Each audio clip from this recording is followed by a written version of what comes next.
Wow. All right.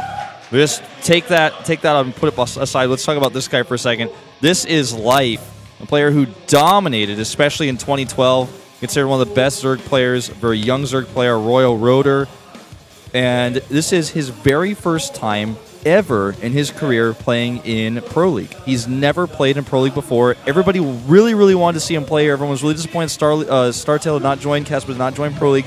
But those fans' wishes, their prayers have been answered. Life is playing in our very first match here. Yeah, this is actually so cool. The fact that we get to cast this, the fact that everybody's watching right now is going to get to see Life's first game in Pro League.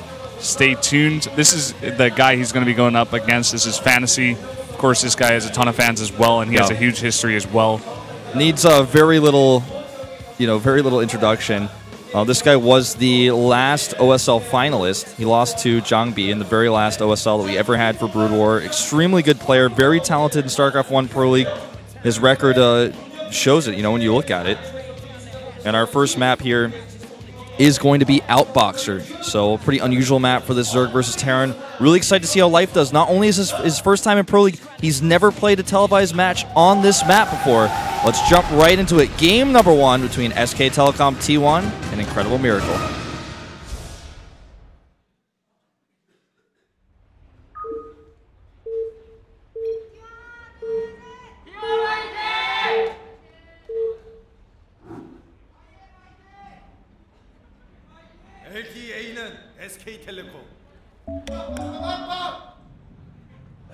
Down here in the bottom right, the red Zerg out of Incredible Miracle coming over from StarTale.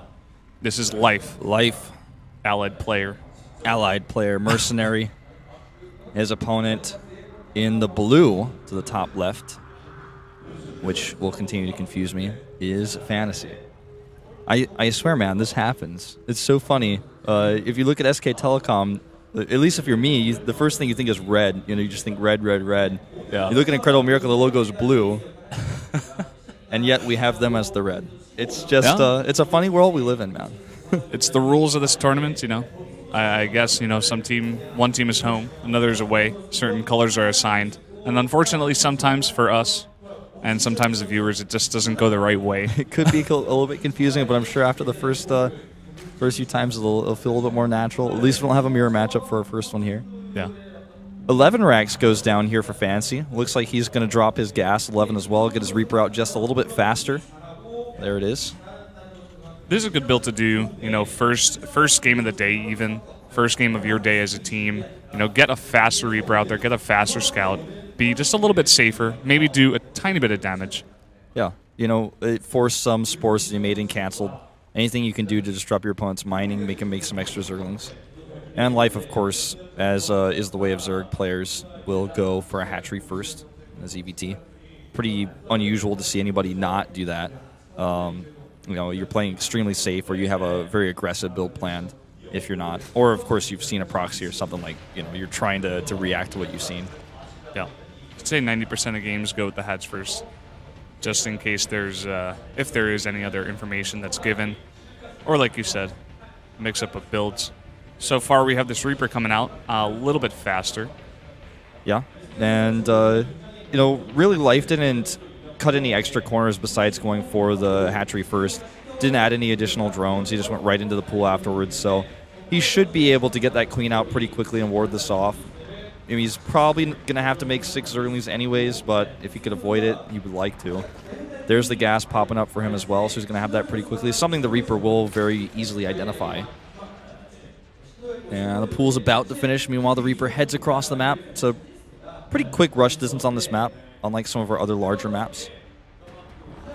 Yeah, decently fast, especially for the Reaper. Come over here, can jump around those ledges.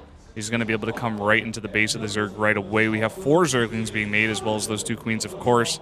Yeah, and with only 4 Zerglings, it's going to be very difficult to actually stop this. He's going to have to make a Spore Crawler or 2 to save some drones. He wants to make sure he doesn't lose any of those Zerglings if he can help it. Targeting the gas drones right now. It's always tough to finish off the gas drones because they do pop into that geyser. Did he get a kill? I couldn't actually tell. He did get 1 drone. Gets 1 drone and actually gets away. Second Reaper's coming across, and a 3rd one is being made as well. Yeah, he commits all the way to 3. Sometimes if you commit to 3, you can actually kill a queen, depending on some micro mistakes of your opponent. Once the 2 Reapers are here, if the Queen gets off creep, he will start poking at it. Just got to be very careful about that. That Queen that comes up here is going to be off creep for a second as well. Yeah, they both could possibly get off creep. Right now, he's just on the edge on that ramp. He's playing this very safely. He's keeping his Queens right by where these Reapers are. Yeah, really careful play here by Life. I don't think he's really going to be able to get any more damage done, even with the 3rd Reaper. He's now trying to come over to the natural, try to pick off a drone, but the Queen has already retreated back down. And 2 Reapers against 1 Queen, he can just pull it back when it's weak. That's exactly what he does here. FanTaSy's starting to get that Queen down to about less than 100 health here. Here comes that 3rd Reaper. Yeah, he's got 3 Reapers now, and one of those Queens are injured. And of course, these Reapers are going to regenerate this health. So far, 6 more Zerglings have been made, and they are ready there if they decide to go for the drones. But this Reaper's going to play safe for now. Could poke at that natural Queen again. This build will now forever be known as the 3-Reaper build. Wow, that's... It will be known as the 3-Reaper build, the 3-Reaper build. I'm okay with this. 3 CCs as well, as you guys can see. He's been making that for a while now, so he's going to have a really nice 3-base... 3-base economy in the sense of having triple mules and triple SV production. He won't be able to saturate 3 bases for some time. See if he wants to commit to Banshees. It looks like he will. Already lifting that barracks, getting ready for the starport to swap over. And with the next wave of Hellions and with these 3 Reapers all still alive, he may be able to force a cancel on his hatchery, more likely at least force the Queens back. Yeah, this is just some nice aggression you can put on. You get that Reaper out really fast. You continue with a couple more Reapers, you get your factory going, you got the reactored Hellions coming out, then you got this really nice force that's really mobile, it's able to go around, can damage a lot of the Queens, then the Banshee comes in, can really even just 1v1 up against a Queen. Who is that? It's Moonglade. There's Moonglade and another shy fan. Well, as it turns out, you know, he's got the creep going over to that 3rd base pretty quickly here. Scan actually gets dropped in the main. He really wants to identify what Life is up to. The scan placement is pretty interesting because basically he doesn't scan behind the minerals, but I think it's a smart choice because the Zerg probably wouldn't hide it there because that's the more obvious choice. With the Banshee here, he gets a little bit more DPS, with 4 Queens here and the hatchery pretty much already finished. I don't know how much damage is actually going to get done. All about those transfuses.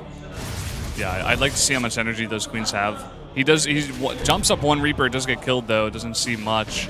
This Banshee's over here killing the rocks, interestingly enough. Yeah, that's to make it a lot harder to take that 4th base. He's going to have to send those Zerglings over there and clear the rocks first. Exactly. That's really an interesting choice. I think he sees how many Queens there are, and he's just like, well, I'm probably not going to get anything done with that Banshee. It's not going to be very easy. If he just targets me down, you know, with a few volleys, I'm going to have some trouble. Still has a lot of ground forces, though. He's going to force some transfuses to be used. He would have liked to target down the Queen that had full energy. Unfortunately, did not. Yeah. And at the same time, while he has this really aggressive force in the face of Life, he's throwing down 2 more of these factories and armory as well. E-base, though. Yeah. I just saw that at the same time. I'm like, I was thinking like 100%, yeah, he's going mech, but the 2 E-base too, that may actually just be a mistake.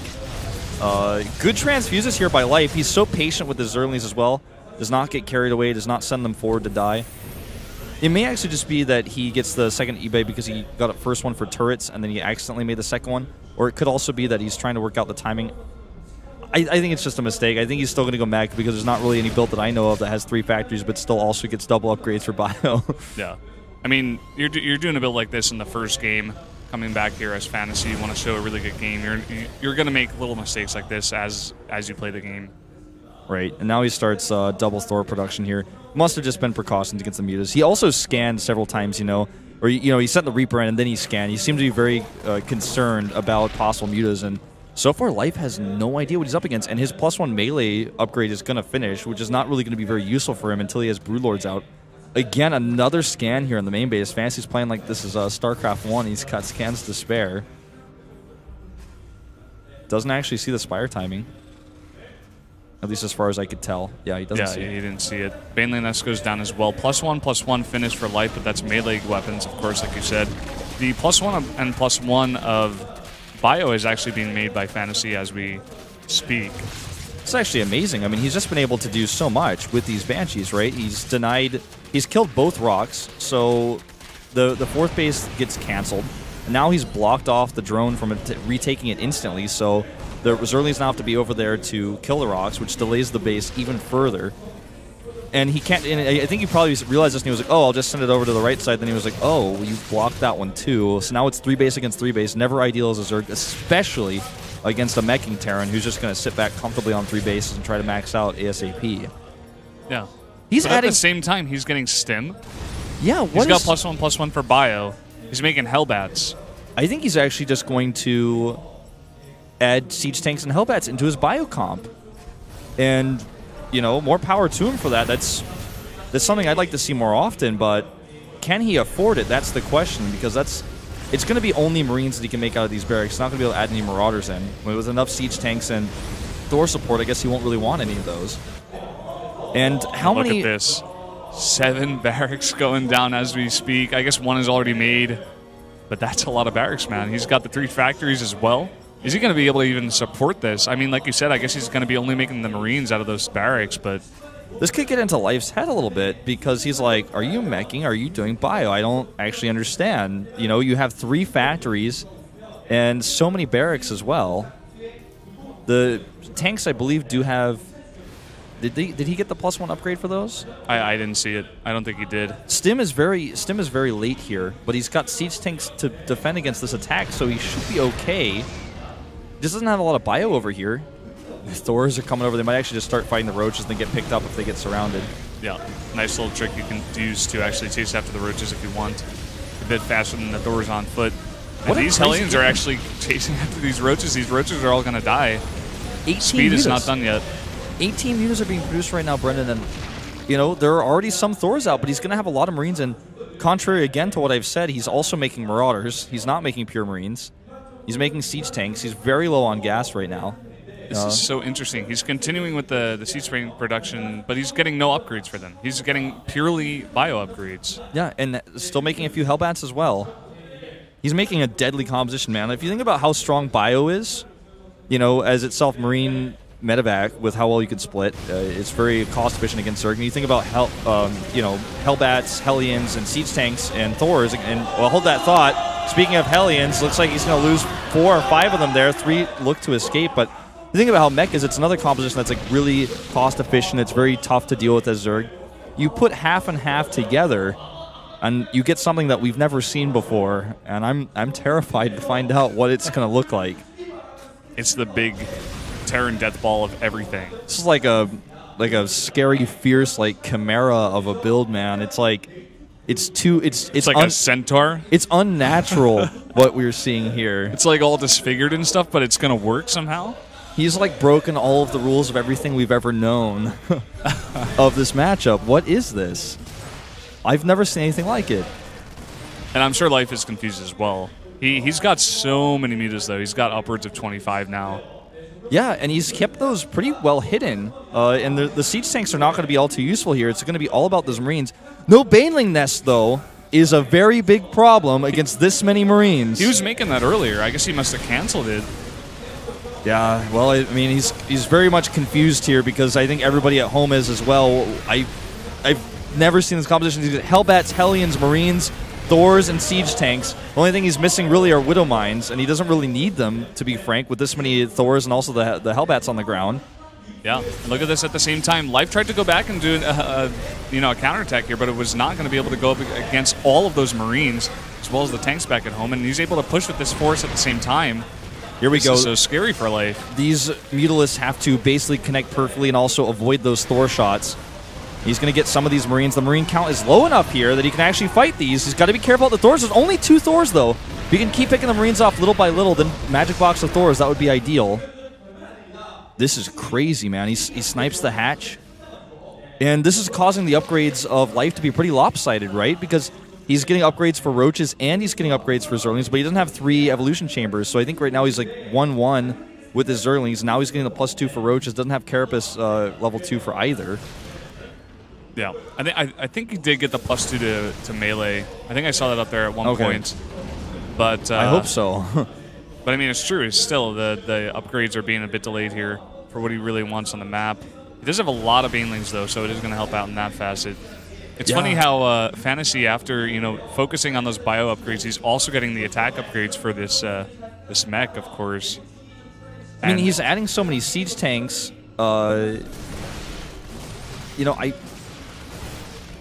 I don't know how well the Banelings are going to fare against this, against good Marine splits. Look at how fast that hatchery died. And look at this. He tried to come over to this base, but there's just too many. Even just like a small force of Marines with all those turrets, it's going to be too many mutas to lose if he wants to attack into that. My concern is a little bit, though, the anti-air, because if he gets those Thor's Magic Box with this many Mutalisks, the Marines will fall with even just a few Banelings to support his Zerglings. Just trying to avoid this army. I don't want to call it a mech army. I don't want to call it a bio army. It's this hybrid that we're seeing here. There's a lot of turrets here, but the Zerglings on the ground are going to make quick work of that. This planetary may just be killed here. Even attacks it with Banelings. That was a bit unnecessary. Yeah, he rolled a ton of gas right into that planetary. Essentially, that's what we saw. Well said. But, you know, that's going to deny a fourth for FanTaSy, at least for now.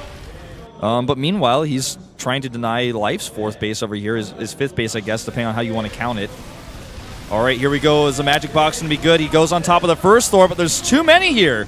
He loses a lot of hit points on those Mulas, saves most of them, but that was very painful to watch. And this base is starting to get lower and lower on health. He's eliminating these Spine Crawlers. 3-3 is about to finish. For Bio, he's got +2 for his Siege Tanks, even now adding the Blue Flame upgrade in. And just look, he has like this endless stream of this really unusual composition. He's just got like everything, man. Like you said, just without the Widow Mines. Life, you know, he's struggling. He lost a lot of mutas at that fourth, and he also lost a bit and a lot of health there to the Thors before, and he made like 20 mutas as well. He's just sticking with the Ling Bane muta. There's just so much damage output in this army. It's so many types. You know, one mutalist versus a Marine under a medevac. Ouch. That's an expensive trade. 16 more Banelings being added, but it's so hard for the Banelings to actually connect with the Marines. It really I feel is. like he needs like Ultralists and Infestors, but that's like really expensive. He doesn't have the economy to afford it. He has built somewhat of a bank, but look at the bank of FanTaSy. I mean, that is 3,900, 1,700, getting higher and higher. He does add that Ultralist Cavern now, as his hive is complete, and he's going to deny the fourth base yet again. This is really important. This is the thing, you know, FanTaSy's army is so scary, but Life's is still, you know, so mobile. He's still able to go over there and deny that fourth continuously. He's even able to do this. He's going to kill so many of these SCVs at the natural. And there's a bunch of command centers actually being made at the third, but this command center as well is going to go down if it doesn't get repaired. He's trying to repair it. He's a bit too slow. Here comes some Marines. Thor's actually being rocketed in here as well. He's going to try to chase. He'll get one shot off, but that's about it. And this is exactly what Life can do. He's basically just saying, you know, I killed your fourth base, you can ignore that, but you cannot ignore me going and starting to kill everything you have. I have way too many Mutalisks, and, you know, just having 4 or 5 turrets up at home is not going to be the answer against this many Mutalisks. He needs to have Thors at home too, and Life is totally controlling this game, despite the fact he's been somewhat economy low because of all the harassment. Now I have +3 Carapace being researched as the hive is completed. It's been done for a while. And this drop will be shut down. Loses, looks like 1 Muta. This is nuts, man. I'm just going to keep saying it because nothing about this game is getting any more normal. Nothing about it makes too much sense. Besides Life's play, you know, he's doing a really good job so far dealing with this army. You know, it's probably not something he's dealt with too much. Maybe he's seen it on the ladder a couple times, maybe. But, you know, he's just continuously expanding. He's continuously killing the command centers of FanTaSy, and FanTaSy's having some trouble keeping up with that. He's using the map to his advantage as well. Notice how he's able to come over here and keep most of his ranged units on the low ground with just sending a small group of units onto the high ground.